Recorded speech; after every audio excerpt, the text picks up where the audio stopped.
Pemirsa, kolong flyover yang sebelumnya dikenal sebagai tempat singgah gelandangan kini disulap menjadi arena tinju bagi warga di Pasar Rebo Ciracas, Jakarta Timur. Lantas seperti apa aktivitas warga di kolong flyover tersebut? Apakah sudah bisa digunakan untuk akhir pekan ini? Kita akan langsung bertanya dengan rekan Muharlin yang saat ini berada di kawasan Pasar Rebo Ciracas, Jakarta Timur. Baik, selamat siang Muharlin. Apakah di sana tinju di kolong flyover sudah bisa digunakan oleh warga? Silakan.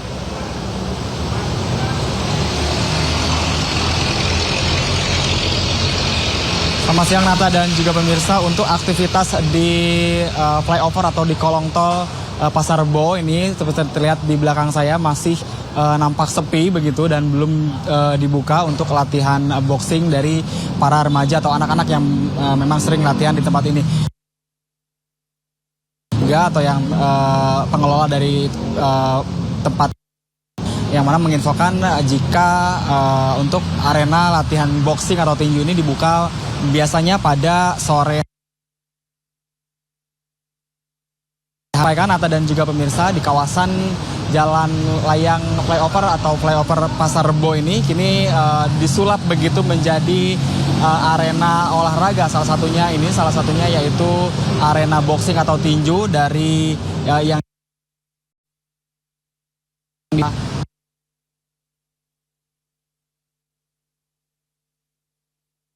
begitu.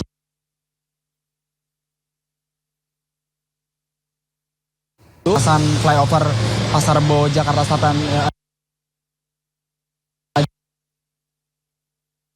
untuk membangun ring tinju di tengah kota begitu, dan gunanya ini untuk menyalurkan hobi mereka dan juga mengarahkan para remaja, para pelaku tawuran ini untuk lebih mengarahkan begitu kegiatan mereka menjadi hal-hal yang positif, di mana bermula dari keinginan pemerintah kota Jakarta Timur untuk menekan angka tawuran di wilayahnya. Kemudian difasilitasilah ring tinju seperti yang di belakang kami. Namun untuk saat ini masih ditutup begitu dan biasanya digunakan pada sore hari. Nata dan juga pemirsa.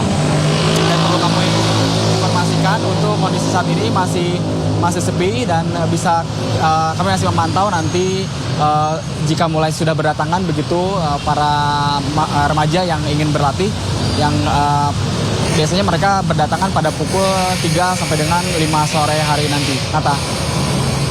Baik, terima kasih Ahmad Muharlin atas informasi yang telah dilaporkan. Selamat bertugas kembali.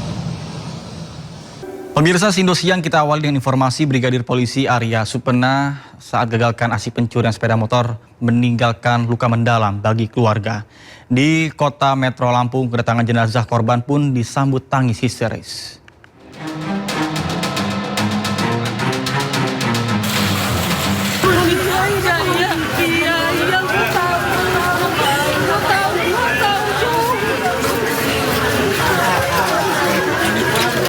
Keluarga Brigadir Polisi Arya Supena, anggota Intel Polda Lampung yang gugur saat akan menggagalkan aksi pencurian bermotor di Bandar Lampung, menangis histeris ketika menyambut kedatangan jenazah korban di rumah duka kota Metro Lampung.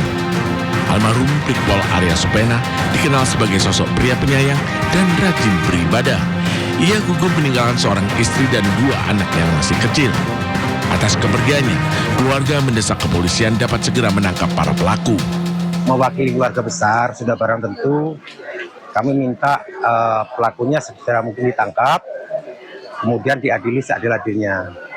Dan saya juga berharap dari pihak kepolisian mungkin dengan peristiwa ini bisa menindak tegas terutama para begal atau maling motor dan sebagainya.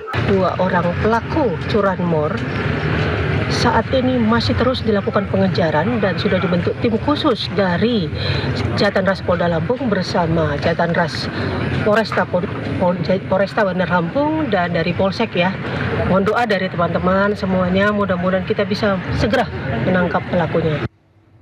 Sebelumnya, peristiwa tragis menimpa Brigadir Arya Supena saat ia melihat 2 pencuri motor tengah beraksi di parkiran sebuah toko roti di Jalan ZA Bagar Alam, Kota Bandar Lampung, Sabtu pagi.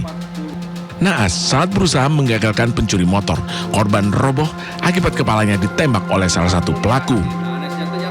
Arya segera dilarikan ke Rumah Sakit Bayangkara Polda Lampung, namun sayang tak dapat tertolong dan dinyatakan meninggal dunia. Dari Kota Metro Lampung, Tinus Ristanto, Andreas Afandi, iNews melaporkan.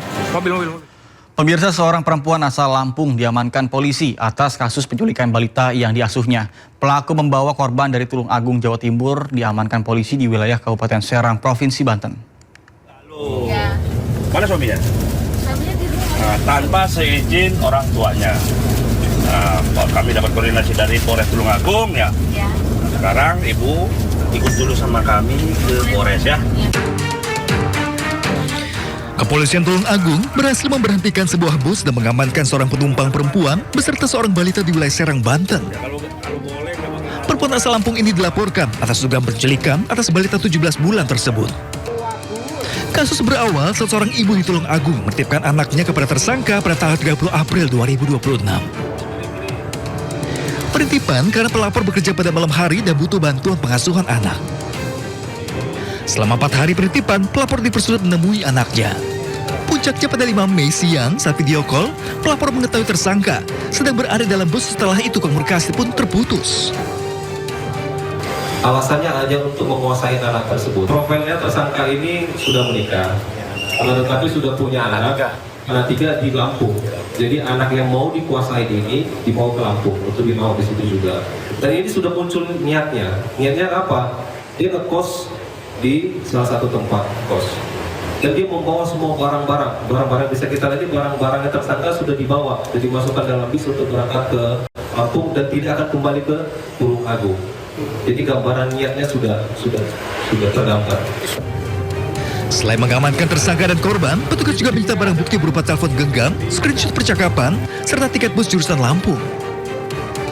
Atas perbuatannya, tersangka dijerat pasal dengan ancaman hukuman maksimal 7 tahun penjara.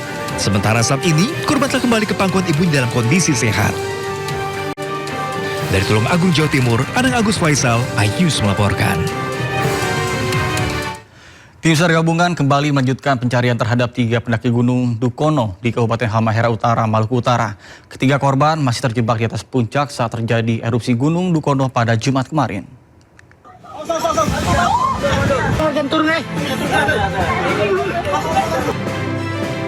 Memasuki hari kedua, tim SAR gabungan kembali melanjutkan pencarian terhadap 3 pendaki Gunung Dukono yang dilaporkan hilang saat terjadi erupsi. 1 pendaki merupakan WNI dan 2 lainnya warga negara asing asal Singapura. Pencarian hari kedua pada Sabtu pagi dengan mengerahkan 103 personel gabungan. Pencarian akan memperluas area dengan 700 meter persegi dari titik korban dilaporkan hilang.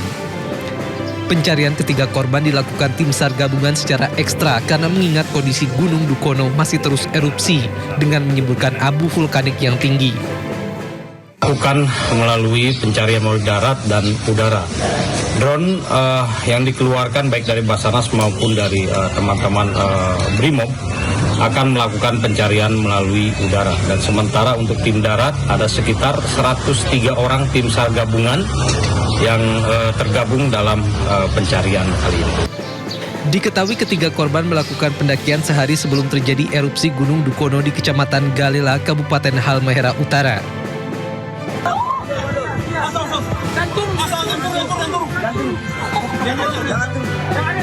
Mereka dilaporkan hilang saat gunung api setinggi 1087 meter dari permukaan laut itu erupsi dengan ketinggian kolom abu vulkanik mencapai 10.000 meter di atas puncak gunung yang terjadi pada Jumat pagi. Dari Halmahera Utara, Maluku Utara, Ismail Sangaji, iNews melaporkan.